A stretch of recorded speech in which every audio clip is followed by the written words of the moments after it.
Jamie McCLEASTER, 710 Pierce Avenue Northwest, North Canaan. Members of Council, I'm here this evening not as an individual, but as a representative of a group of citizens within our community. Coupled with the budgetary woes that we've heard about over the past several weeks in this meeting tonight is the issue of health insurance benefits for you, the part-time elected officials. In November 2012, 6,480 residents, or 72% of those voting, went to the polls and voted for Issue 5, an initiative petition that restricted the part-time elected officials of this city to individual health care coverage if and only if health insurance coverage wasn't available through their full-time employer. It also expressly ruled out health insurance coverage for family members of the part-time elected officials.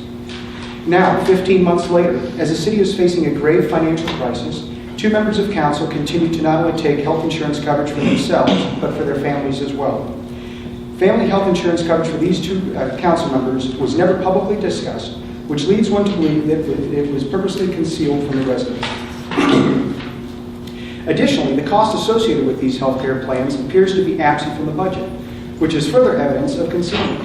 I contend that the premiums alone amount to $15,000 to $25,000 per year to the city and the 6,480 people who voted to stop this practice.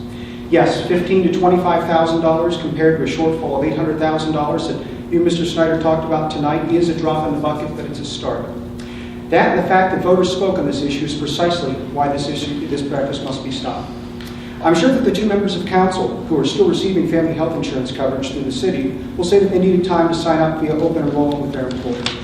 What I'd say to them is, you've had a year and a half to do this. You knew this was coming.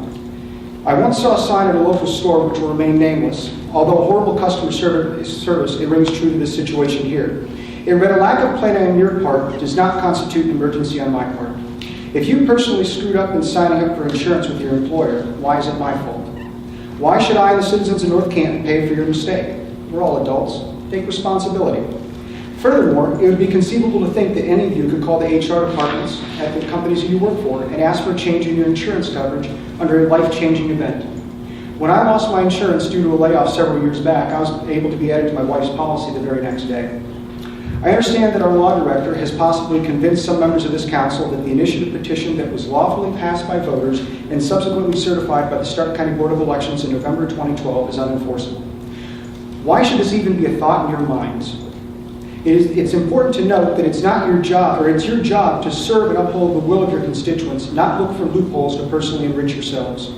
If the voters overwhelmingly want something, but you think it has flaws, it's your job to fix the flaws, not secretly disregard the will of the voters. I think it's worth saying that elected officials at all levels of our government, especially some in this very room, along with the employees of these elected officials, need to realize something. This is not feudal Europe where the peasants of the town live to serve those that rule them. We do not serve you, but rather you work for us. If you continue to take family health insurance benefits, or if you continue to take individual health insurance benefits when you could be getting them from your employer, just because some lawyer found a loophole doesn't mean you should. The voters of this city spoke.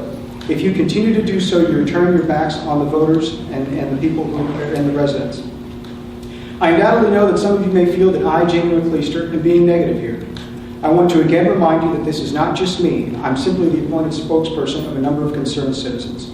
As far as any perceived negativity goes, sometimes the truth hurts. As the city continues to deal with its poor financial situation, the aforementioned group that I'm speaking for tonight is simply requesting that these two individuals promptly return the cost of the insurance premiums to the city of North Canton, and that the city immediately remove the family members of from these health insurance plans. If this practice is allowed to continue, each one of you should be as disgraced and outraged as we are. Furthermore, tonight you are set to vote on the 2014 budget. We respectfully ask that the 5 members of council who honored the will of their constituents and did take city health insurance coverage vote no on the budget until the money for these insurance premiums is returned to the city.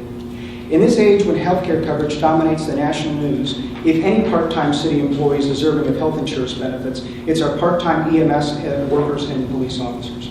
We certainly hope that this issue can be resolved without delay and look forward to hearing from each council member tonight about how the situation will be rectified. Thank you for your time and consideration.